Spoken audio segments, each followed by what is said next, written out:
Ladies and gentlemen, it is that time of the week again. It's that time where you reach back, grab yourself a handful, and satisfy that itch for the Switch It Up show. I am joined by my wonderful partner in crime, Mr. Seth Trav. How are you today, this fine evening? I'm doing well, sir. Much better from our last week's sick vacation thing. Let me tell you, like, there is nothing like you don't appreciate your health until you've been sick. You know, like it's a bad time all around. But I'm back here, feeling good, ready to get this podcast started. You did a very regal hand gesture as I introduced you. I was impressed by it. But before we go ahead and get started, let's go ahead and let this music play out for just a second.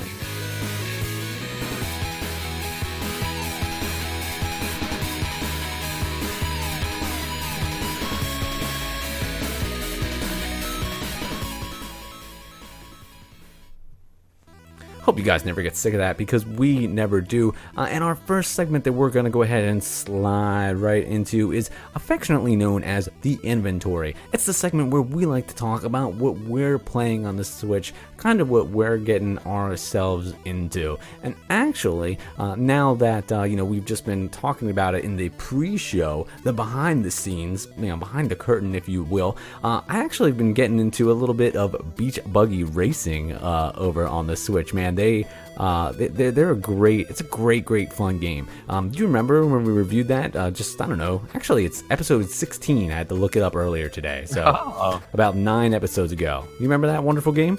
I do. I absolutely do. We were just talking about it. It's awesome. So much fun.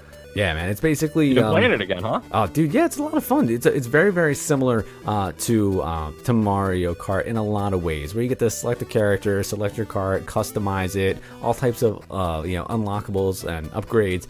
Really good time. And we're actually going to be reviewing another game developed by the same company in just a little while.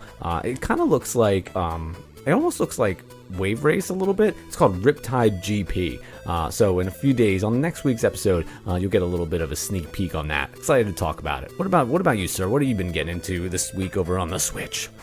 Well, I'm really stoked for a game that's coming out this week. We're going to talk about it a little bit later because it is coming out. It's Xenoblade Chronicles 2. Absolutely. Because of that, I've been getting back into some RPGs. I was finishing up Desiga 5 bonus stuff again because I still love that game. It's still so much fun for a tactics RPG. Incredible. Go back to episode 1. Listen to it. Damn it, I was so disappointed. I went out, I braved the wilds of Black Friday to try to go ahead and get my hands on Desiga 5 for $19.99 over at Best Buy. I went to 3 different locations, struck out at every single one of them. I think people kind of just went ahead, grabbed those $19.99 games no matter what they were, and ran out the door with them. Somehow I got Monopoly, which I really didn't think I was going to be able to get for $20, because I felt like Monopoly has a broader appeal than Desiga 5 did. So I figured if I was going to get one of them, it would be Desiga, but apparently not. So I'm excited to check out Monopoly over on the Switch, but we want to know what you're playing over on the Switch this week, last week, anytime in general. Go ahead, send us a little tweet over on the wonderful Twitter machine at Switch It Up Show. We would love to hear from you. And another one of these sweet tones coming at you means that it is time for our next segment, which is going to be Potent Power-Ups. It's where we recap some of the news, some of the things that are going on in the wonderful world of Nintendo Switch. We scour the internet and bring the best, the best bits and pieces of information to you. And one is actually not even anything, out there. It's just kind of my own personal experience. As I previously mentioned, I went out for Black Friday, and let me tell you, Mr. Trav, went to 3 different Best Buys, as I recently said, and there were mountains of Switches. They were everywhere. Like you could get the neon, you can get the neon one, the gray, Joy-Cons, they were all over the place. From my standpoint, it did not seem like there was any type of shortage of the Switch at all. So if for some reason you can't seem to find the Switch online, go over to your local store and go pick this up, because it's all over the place. Same thing goes with the that Pokemon 2DS XL, which is like the weirdest name ever. But if you've seen that image of that where it's like the Pokeball, like I saw that thing all over the place. I saw a ton of the Galaxy 2DSs. they're all out there. So just do yourself a favor, run down to the store. I know it's hard because you get tempted to get stuff online, but just if you can't find it, don't go paying some crazy prices, because Nintendo has really like stayed true to their word of increasing production. That stuff is out there if you go and look. So by all means, do yourself a favor, spend a little bit of time getting out there. So another thing that I wanted to go ahead and mention, have you seen the Super Mario cereal that's going to be coming out? No, they're putting out a new Mario cereal?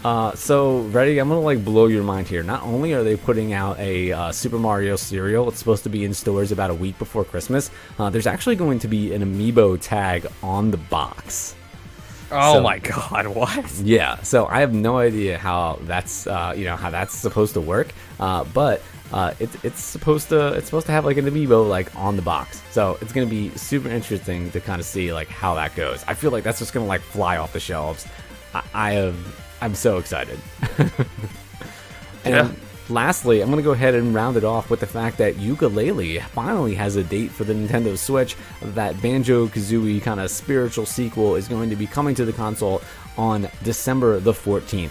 And I hope and pray that we're going to be talking about it here over on the Switch It Up show, because I myself am very excited to check out that type of game. I loved Banjo-Kazooie back in the day. How about yourself? I was a big fan, and everybody knows Yooka-Laylee is supposed to be the spiritual successor to Banjo-Kazooie, so I am super stoked that it's coming out on the Switch. Seems like it's designed for a Nintendo style platform. So absolutely right, man. Couldn't agree anymore. I'm ready. I skipped it on the PS4 so I could play it on the Switch. So only about another couple weeks, and we'll be there, man. So speaking about games coming out on the Switch, it is time to press continue and just go ahead and kind of recap some of the games that are coming out this week. And of course, it wouldn't be Nintendo Switch unless there were a billion games coming out. I think we're tipping the scales this week at what looks like about like 10. So we'll just go ahead and go through some of these, talk about them, and see what goes on. I'm going to go ahead and this is going to be a little weird because I'm going to hop around here a little bit out of order because my browser's a little crazy right now. We're going to go ahead and talk about Siberia 2. Did you ever play Siberia on the original Xbox, Mr. Trav?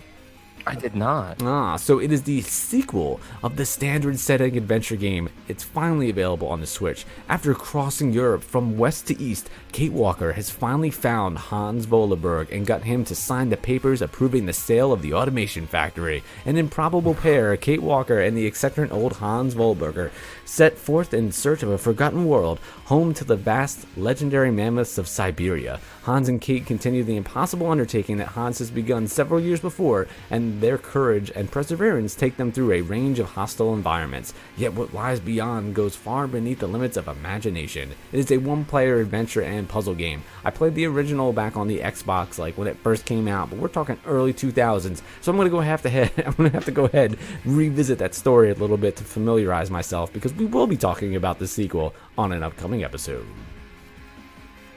I'm into that. Yeah, man. Siberia. Yeah, really cool, type of adventure puzzle game. But like I said, it's been a long time, so I'm gonna have to refresh myself. Yeah, I couldn't. Like I said, I never played the thing, so hopefully it's great. I mean, graphically looks pretty good. I am going to talk about one that I know you're stoked for, and I jumped a little bit out of order myself because we want to be able to do this first. It is Resident Evil Revelations. It is currently $19.99 when you buy it digitally. This is Unveil the Truth Behind Horror. The critically acclaimed survival horror title takes players back to the events that took place between Resident Evil 4 and Resident Evil 5, revealing the truth about the T-Abyss virus. Resident Evil Revelations features series favorites Jill Valentine and Chris Redfield, plus their respective BSAA partners Parker Luciani, and Jessica Sherwat. The action begins on board a supposedly abandoned cruise ship, the Queen Zenobia, where horrors lurk around every corner before players head for the mainland and the devastated city of Terragria. There you go. With ammo... What nation? What world? What continent is Terragria on? Who knows, man? It's Resident Evil. There's like all types of weird zombies. You're asking that question now? With limited ammo and weapons available, the race is on to survive the horror of Resident Evil Revelations. Enhance your gameplay experience with even further additional motion controls that let you aim and wield your weapons with greater accuracy on the Nintendo Switch. Nice. I don't know if the Revelations games... It looks like they play exactly like Resident Evil has been since Resident Evil 4. I think that's an interesting place to take the series. I definitely want to play these because that's an interesting little like story area between 4 and 5, because that's when they like changed up the virus. As they said, it's the weird T-Rexish T-Abyss virus. Ooh. Yeah, man, I'm definitely excited to check it out. I didn't play them when they first came out back in the day, and then when they remastered them for PS4, I was like, yes, this is where I'm going to get my hands dirty with them. But then I found out that they're coming to the Switch, so I held it off even longer. I've been trying to grab this over on Amazon, but they've been sold out of their pre-order. It's been happening with a lot of Switch games lately, which, like, you know, as a Nintendo stockholder, makes me super happy. But as a consumer, I'm like, oh, come on, can you just... You know, you're offering 20% off for these physical versions. Like, I want to. You love those physical copies. I want to buy them. Yeah, we need to, man. The SD cards filling up. Yeah, and the discount. Yeah, you can't beat that. And the SD cards, they're dying out. That's right, man. Another game coming out this week. This looks super cool. I'm definitely hoping to check this out. And it's called Serial Cleaner. Basically, in Serial Cleaner, you are playing. You are like the crime scene cleanup for the mob. So instead of like, you know, crime scene cleanup for the police, you are on the other side trying to like dispose of like all the evidence and the bodies and things like that. It looks like a little bit, I'd say like a little bit better than Atari style graphics. There's a little bit more 3D going on to it. But this is a neat idea. It's rated M. It's $14.99. I really hope that we get to talk about this in a future episode. This game looks interesting and unique. Yeah, it looks like a lot of fun. Yeah, man. Next one up, we're going to do Resident Evil Revelations 2, also $19.99. Evil is watching. The beginning of the Resident Evil Revelations 2 tale sees fan favorite Claire Redfield make a dramatic return. Survivor of the Raccoon City incident depicted in previous Resident Evil games, Claire now works for the anti-bioterrorism organization Terra Save. Moria Burton is attending her welcome party for Terra Save when unknown armed forces storm the office. Claire and Moria are knocked unconscious and awaken later to find themselves in a dark and abandoned detention facility. Working together, they must find out who took them and to what sinister end. Will Claire and Moria make it out alive and discover what's led to them being taken to this remote island? A story of twists and turns will have players guessing the next step at every turn. And again, wild motion-enhanced control scheme. Ooh. I know you love Code Veronica X. I was saying I wish that they just put out the Code Veronica X manga on this. Yeah, right? That would be cool, man. Yeah. This one, actually, you know, I like Claire Redfield with the lore and the whole lore of the Resident Evil games and everything. But this one, the enemies I'm seeing so far look crazier, but the gameplay looks worse. And the graphics look a little worse. It looks like it's much more like an arcade thing. Maybe it's just from the images I'm seeing here, but doesn't necessarily look that great. It looks a little bit more RPG style, to be honest. Like it says like level up and level 48 and things like that. Who knows? I haven't played the Revelation series, so good excuse to get into them. Yeah, definitely. I look forward to giving them a try. So definitely gonna be picking those up as soon as I can get my hands on them. Next game we're going to go ahead and talk about is going to be Star Ghost. A Megatron war fleet has been detected at the outer perimeter. Patrol 12 star systems and in the most advanced starfighter ever built. Navigate the perilous fragments of exploding planets. Survive intense asteroid fields and dogfight with deadly sentinel ships as you defend against the relentless onslaught of the formidable Metagon? We'll go Metagon Empire. This is like a 2D side-scrolling shoot 'em up game. Very like neon-colored graphics, set in space. It looks really, really cool. I think it's interesting. It is $8.99, so that's a good price. If I'm not mistaken, I think we'll be talking about this on a future episode. Beautiful. Absolutely, we are. Next one up, we're gonna do Portal Knights. That's KNIGHTS. There you go. $29.99, and you earn 30 points when you buy it digitally. Available now on the eShop. Craft your adventure, forge your hero, become the ultimate Portal Knight. Leave the familiar world behind and step into the fantastic unknown with Portal Knight, a cooperative 3D sandbox action RPG. Level up your character and craft powerful gear to defeat your enemies in real-time tactical combat. Explore dozens of randomly generated islands and restore peace to a world torn apart by the fracture. Travel between randomly generated 3D sandbox world, tactical action combat, RPG character classes including warrior, ranger, and mage. Epic boss battles, random events, mine and gather resources from across the lands to craft your arsenal and supplies. Build your home with dozens of materials and furnishing. Join your friends in 4-person cooperative multiplayer and 2-player split screen. That sounds cool. It looks a little childly, a little bit like Minecraft-esque. It does, yeah.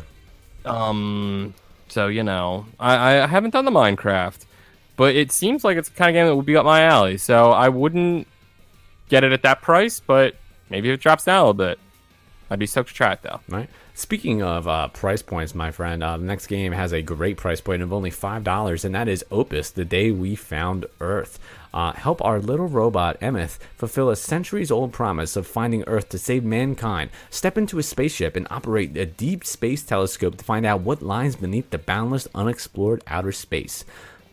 It looks pretty cool. It almost looks like, almost looks like a text adventure.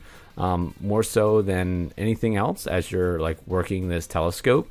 It kind of looks like a text adventure and also like a point and click at the same time. And for $5, I feel like that price is like perfect. This game might be cool. Opus, The Day We Found Earth. Nice. Next up, we've got Mujo. It is $9.99 available now, and you get 10 points when you buy it on the eShop. Mujo is a unique puzzle game that with features that cannot be found in any other game. Let's start collecting tiles and erase them all to attack monsters. This game has no end. Enjoy whenever you want, as much as you would like. How to play? Stack 3 or more connected sword tiles by holding them down. The more tiles you stack, the more offensive power you obtain. Then, tap 3 or more swords after arranging them together. You can inflict damage to monsters and defeat them. Destroy monsters from the Greek myths appearing one after another. Add gods into your troop. A variety of gods from the Greek myths may appear out of treasure chests that come out once in a while. They can be your allies. Win through battles against monsters while utilizing the various abilities of the gods. Features: easy but profound game development. A puzzle system that you have never experienced. Many cool gods and monsters designed by, beautiful but minimal graphic designs and animation. That is Mujo, ladies and gentlemen. I've played this on iOS. It was a fun little game when I did it on my iPhone. That being said, I somehow got my hands on it, I believe, for free. I probably was a demo. I don't remember it being this in-depth. It might have been simpler on the phone, but this seems again up my alley. I don't know what profound dynamic gameplay they could have on a puzzler like this, but I'd be stoked to try it out. Awesome, man. Lastly, we only got a couple more left. We're gonna go ahead and talk about another Neo Geo classic. A show without a Neo Geo classic. I know, both of these are. But this one looks kind of fun, I think. This is going to be Arcade Archives Traverse USA. In this one, basically, you are on a motorcycle and you are driving a total of 3,700 miles across the entire country, and you're like avoiding obstacles as they come at you.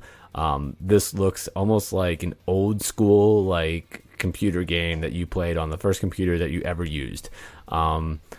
It's the graphics aren't anything to be super impressed by, but they look fun. They remind me of like being like playing on a computer like for the very first time.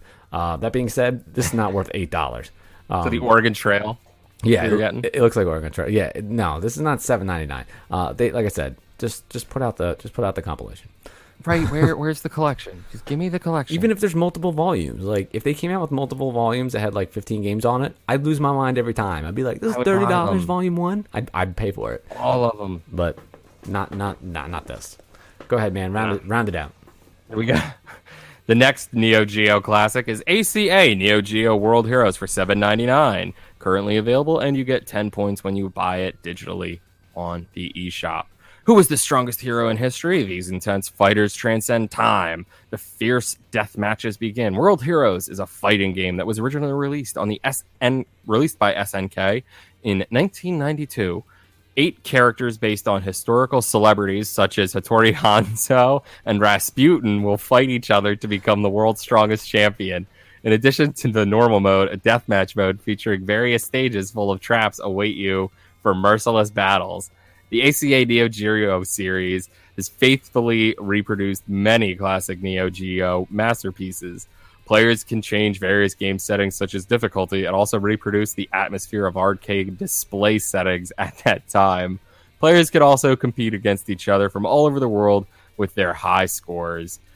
Please enjoy that masterpiece that built a generation for video games. That's a terrible sentence they ended that with. Yeah, it's not. I had no idea that this existed. It looks like a complete Street Fighter ripoff.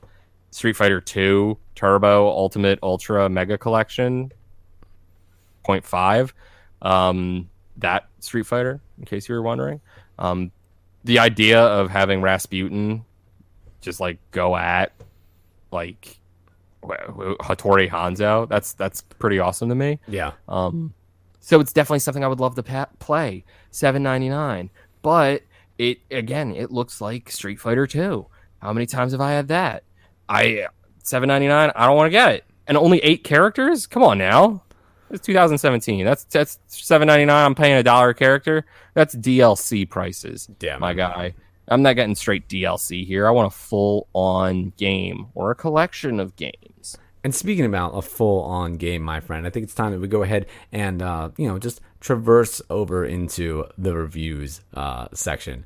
I think we got one game left. I don't even see it. I got nothing, man. Hit me with it. Coming out December 1st, 2017. It's possibly the biggest RPG of the year. It's Xenoblade Chronicles 2. There it is. $59.99 on the eShop, or the collector's edition physical, $99.99. I never played the Xenoblade games. I'm sure everybody is stoked on this. I'm super stoked. I was telling you the other night that I want a reason to not go buy this game immediately because it's the Christmas season and I should be thinking of others. But I'm currently thinking all about getting Xenoblade Chronicles tomorrow. What about you, man? Are you into this? It looks like the RPG. Did you pre-order it in time so that you'll get it tomorrow? No, I'm doing the digital. Oh, you're doing the digital. Okay, so I do everything digital. I did it on Amazon. I'm grabbing it as well. I've played a little bit of Xenoblade Chronicles X. Okay, but which is basically just more or less. I'm sure the experts out there will critique me, but it's more or less like an HD remake of the original. Although some things have changed. It came out on the Wii U, and the original came out on the Wii. Mm-hmm. It's kind of crazy, but that's part of its charm. I'm excited to see what happens with it on the Switch. The play style reminds me a little bit of like Phantasy Star Online. If you've ever played those, that's a throwback right there. Yeah, I'm pretty much a Final Fantasy guy, or a little bit of Chrono Trigger. There you go. Just a little bit. But typically like a Final Fantasy and Pokemon guy when it comes to an RPG. So getting into more action-y RPGs or tactics-based, I was big into Advanced Wars. Getting into a more action RPG game like this, I'm stoked. I'm super stoked. I want to spend 80 hours on this one. Well, you're definitely going to have the chance, man. That's for sure. But before we go ahead and try that out, we're going to go ahead and jump into the Let's Play, our review segment, now that we have actually covered all the games that are coming out this week. And what do you say, Mr. Trav? Would you like me to lead it off, or would you like to go ahead and jump on in? Do your game. All right. Then I'll do my game, and you do the game we did together. I'll do me, you do you, cuz. All right, so first up, we're going to go ahead and talk about a game called Crimsonland from the wonderful people over at Tons Games. These guys cannot miss. We've reviewed a bunch of their games. So go ahead, check out some of the previous episodes so you can listen to some of those reviews. I'm going to even throw all the different titles because we've done a bunch of them for them. But Crimsonland, let me go ahead and hit you with the synopsis. A quote classic arena twin stick shooter. Thousands of aliens, mutant lizards, dozens are on the attack. Can you survive the onslaught? Unlock dozens of weapons and perks in 60 missions, then show your skill in 5 survival modes in this intense twin-stick shooter. Crimsonland is an intense top-down dual-stick shooter where your screen is filled with literally hundreds of aliens, giant spiders, mutant lizards, and more. Complete 60 quests to unlock an array of weapons and abilities, then unleash your arsenal in 5 survival modes with leaderboards. Crimsonland game modes feature local co-op for up to 4 players. There are also dedicated leaderboards for the co-op game, so gather your friends and show everybody who wields the shotgun like a pro. Now, it features 60 quests in the quest mode, up to 4-player local co-op, 6 survival modes, 30 unique weapons, 55 awesome perks, and global and friends leaderboards. Now, the artwork for this game is a straight up throwback to Doom. They are using the classic image from Doom right off the cover art, and so you already kind of know this is going to be like a crazy shooter game. And it is a twin stick shooter, which I personally usually don't like. And I really, for the most part, don't like these type of shooters where you just kind of get overwhelmed with like enemies and they just keep coming after you like wave after wave. It's never really been my style of game. That being said, Crimsonland I feel like does it in a cool way that makes it accessible even for people who, this isn't their type of game. What I like about Crimsonland, at least in the quest mode, is basically as you start playing, you get they slowly roll in the enemies so you don't get overwhelmed at first, and as soon as you complete some of the quests and the levels, as soon as you progress and kill more enemies, you'll actually unlock perks that you can use right away, and that will also randomly kind of drop as you start to play. So there'll be some perks that maybe give you extra health, some perks that make your bullets over penetrate, some that will cause damage to enemies should they get close to you, others that will automatically fire like a gun in a spiral around you so it'll kill a whole bunch of enemies, and you can either use them right away as soon as you get them, or they'll also drop kind of occasionally as you're just playing, and you can pick them up and you use them right then. So they do it in a way that is, I feel like maybe it's easier if you like things being super difficult. This may not be for you. Perhaps if you get to some of the super high levels, it really might start to get harder. And it did seem to get harder as I started to play it. But what I liked is that it never felt unfair. I felt like I had a fighting chance, and I'm not that good at this style of game. That being said, there are 60. There's 60 levels, so there's a lot of game here to play. And I can tell you that I didn't finish the entire game. So it's certainly possible that once you get to that upper echelon in the levels, it can get super difficult. But the enemies in this game are really cool. The spiders look super creepy. I personally hate spiders, so I wouldn't want to find any of these. The game is really gory. All types of splatters of weird colored blood and stuff. The weapons are super cool, really bright and vibrant colors. The perks are fun. I'm into all of it. They took a game style that I usually don't like, and they made it fun. I feel like that's what this company does well, because they do a lot of different twin stick shooters, and usually I'm like, that's not really my thing, but somehow they find a way to kind of bend it and make it be fun. I'd say Crimsonland for me is a solid 4. I really liked it. That's good, man. Yeah, I think so. I was surprised by it. So I reviewed King. I lost my page. That is such a shame. King Oddball. There it is. The game that I reviewed. I knew what it was. I just needed to find my page again. Live and die by the notes, man. I hear you. Yeah, it's how it happens sometimes, ladies and gentlemen. King Oddball. I'm going to give you the very layman's end of it right now as I pull it up again. It's essentially a game a lot like Angry Birds. Okay, Currently, it is $4.99 on the Nintendo eShop. End the world with boulders, blow up tanks, crash helicopters, squish puny humans, collapse structures, hurl boulders until nothing remains. End the world. The king swings a boulder back and forth with his tongue, and you get to release it by pressing a button. Time the release accurately and crush as many targets as possible with each boulder. Simple but addictive. Extra boulders are awarded for crushing 3 or more targets with a single throw. Master the game by anticipating how boulders roll, bounce, and launch from explosions. Take advantage of collapsing structures, too. Conquer the world in more than 120 fun and increasingly challenging levels. Yeah, eccentric art style and original music by Jonathan Gear. Single press button gameplay. How hard can it be? Is what it asks. I like the animation style of this game a lot. I wasn't that big into Angry Birds. I did it a little bit.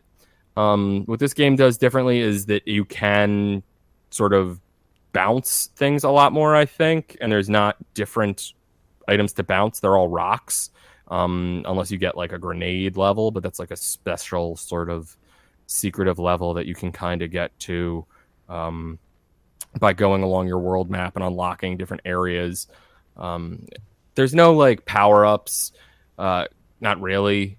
There's no it's a lot of the same kind of stuff, but it is very, very, very addictive. I got super into it. Like I said, I love the animation style, and the gameplay is great. It's fun. It's as it should be, and it does things a little bit differently than an Angry Birds game, because you can say bounce your stone back to you and catch it, and then throw it again, and you kind of have to rely on that kind of uniqueness. And when you hit things, you feel like a mathematician or some sort of a pool hall hustler, the way you're able to get these combos, which is fun and part of the addictiveness. As I said, if you've ever played an Angry Birds game, you would get the idea. That being said, I had a serious problem with the music in this game. And it's kind of weird to say because of how, I don't know, most of the puzzle games that I do and games like this are very addictive. And I'm just like, I love this. This is so great. But there was something about the music and the sound design in this that the sound design, especially the overall score that this original John Gear did. I don't know who he is, Jonathan Gear, maybe Richard Gere's son. Who's to say? I've not heard of him before. I'm sorry for that. No offense to you, but the music took me out of it entirely. It was to a point where I was playing the game, and the more I listened to the music and actually tried to like pay attention to it, I wanted to just put it down, and I was like, this is so boring now. It didn't fit the animation style to me. It didn't fit the gameplay necessarily. It was very like boom, boom, boom, boom, boom kind of thing, like hokey. Not even like I expected fun and something odd, and the game doesn't give you like any kind of story like whatsoever. It's just like you're there and you just throw things. That's it. You can look at what buttons you need to push, but they didn't give me any story whatsoever. So because of all of that, I feel like they did do a good job in some things. So I got to do something that we haven't done yet on this show, and I got to give it a 3.75. That's a integer there. 3.75. Yeah, we haven't had any of them. What was that? I said we haven't had any like 0.75 before, but I appreciate you going out there and giving the extra love right there. Because it does it really well. I can't say really well. It does the gameplay elements well, and the style I really enjoy. But when I was playing without the sound on, and I was having such a good time, and I didn't realize I had the sound off, so I turned it on. And as soon as I turned the sound on, I was like, I don't want to play this anymore. Yeah. I just don't. Like it's just boring. Yeah, and that's like awful, dude. That's awful. Because it was so fun before. This is a perfect game if you just want to like zone out onto some puzzle stuff and put on like this week's new music playlist. Yeah, it would be awesome for that. And I do that a lot with a lot of games, but because the music took me out of it so much, it's not a full on 4 for me at least. It's been very rare that I've experienced something like that in a game, and it's a shame. It's a shame because it's so good otherwise. Yeah, hey man, you know what? Music is super important in a game. It can make or break it. So, but the fact that you still gave it such a high score, despite the fact that you had such a hard time with the music, I feel like speaks to how good the game is. Oh yeah, I lost like 4.5 hours to play in the game before I like even realized I wasn't playing it with the sound on. No, dude. I was like, oh my god, what time of the day is it? I texted you about it last night. I was like, oh my god, it got late. Yeah, man, they can do that, but that's the sign of a good game, man. And Yeah. then I think lastly we'll finish it out with a game that you and I both were lucky enough to go ahead and play, and that is going to be Kid Tripp, which is only $3.99 on the eShop. So that's yeah, that price point is perfect. Kid Tripp has crashed on a mysterious island, and now the local wildlife is out to ruin his day. Run and jump your way through 20 levels of intense platforming madness in this tough as nails platformer. Have you got what it takes to help Kid Tripp escape? Let me tell you, sir, evidently I do not. When this game, like, first of all, when you look you look at the artwork for this game and the icon and everything like that and the screenshots, it's super cute. It looks kind of very much like the first level of Sonic, like Green Hill Emerald Zone. Hill Zone. Yeah, it looks just like that. And just the way that it's laid out, you are under the impression that it is a platformer, and it is. But it's also one of those infinite run. It's also one of those infinite running games. So I didn't know that. I did not know that either until I started to play it. I thought I had somehow like loaded it wrong, and the controller was moving forward on its own, as it will do sometimes. And it is. I haven't actually had that happen on the Switch yet, which is awesome. Yes, me too. There hasn't been a way. I went into the settings to see if there was a way if I could stop the running, and see if that was something that you could toggle. Because if you could stop the running, this game would be like a blast. But you can't stop the running. You can set the speed, and you can make it much faster. Believe it or not, you and I were playing on the slowest speed, which they refer to as walking. But there's walking, there's like walking, running, and then there's like an insane or crazy or something like that. The art in this game is really cool. This is a really like neat looking like 8-bit game, and some of the designs for the levels look awesome. But like, to be honest with you, I had a really hard time trying to get past some of these levels. I found them to be super difficult. The constant running, I mean, you got to get everything right, and you have to kind of like force yourself to remember that even though it looks like a platformer, you can't stop. Like, you'll see things coming up, and you'll be like, oh, okay, I'm gonna jump on this balloon, I'm gonna land on this little platform, and then I'll wait for this other enemy to pass, and then I'll go. No, you can't. You have no time to stop at all, because you're in that constant state of motion. So because of that, you have a really hard time, at least I had a really hard time planning out my jumps. And when you're playing a platformer, jumping is super important. So you're constantly being forced forward. You have to deal with the enemies that are in your way, jumping on what sometimes are like these like one one little they're block. like 2 pixels. Yeah, and I mean, they're bigger than like what an actual pixel is. Well, but that's yeah, exactly how I was 2 going to say it little too, dots. though. Yeah, I mean, like, you're trying to jump on the smallest thing, and the whole time you're moving. So you can't, even if you get on there, you immediately need to jump again. And if you don't jump again, you'll either fall into like the water, fall into an enemy. The enemy will hit you with a projectile. Like, when they say it's tough as nails, it is tough as nails. And I was playing on the easy setting, and I had a hard time with it. And to me, like, it was frustrating, and it's a shame because some of the levels in this, at least from the pictures, because I didn't get to them because they were so hard. Some of them, they look awesome, and I'm like, just give me the ability, give me the option, like, to be able to play this game with that running shut off. I know that is probably like, against what the spirit of this game is, but I would love to have that option, because I feel like there's probably an awesome game here that I just didn't get a chance to play because it was too difficult for me. That, or maybe I'm just like really starting to be horrible at games. I wouldn't, I wouldn't rule that out. But for me, the difficulty of this game like really, really hurts it. I'm gonna give it a 2.5 because it's so hard. Wow. I'm gonna give it a 2.5 because it's so hard. That like it. I didn't get to experience as much of this game as I wanted to. Like it was very difficult. So like there might be an awesome game here, but like I just had such a hard time with it. I just can't tell you that it is. If you like that infinite running type of game, you might really like this, but you need to be good at it. Like to me, like I don't really like those like so difficult that it's not accessible, and that's the level that I feel like this is at. At least that's Okay. how much time I had. That's how much of a hard time I had with it. It says that there's a great soundtrack. I only got through a few levels, and I did like the music, but I bet you there's so much more here, and that's why I give it that score, because I feel a little robbed. Okay. I did not think it was that bad at all, my guy. Oh, okay. I gotta rebuke some of those points there. By all means, please do, because I'm only one person. So you mentioned how the level design is like awesome. From what I was seeing, it is. But to your point, you die a lot, and there are all these spots where you really have to know what you're doing. This is one of those things where you're gonna feel like a mathematician. Like I felt like I was ready to pull off an Ocean's 11 style heist with how pinpoint my accuracy and timing had to be. And after a while, I was able to get it down. That being said, I feel like I was able to get it down once I kind of stopped looking at the game and just thought about the buttons I had to push at the right time. I know what you're talking about. Which is like kind of against what the game should be. That being said, though, those levels are super small. Like I realized kind of early on, I was like, oh, there's not much level left here. It feels like they're small levels. If it was a regular platformer, you would be done so fast because you have the ability to do that like shoot thing and like throw those rocks or whatever you're throwing at the things too.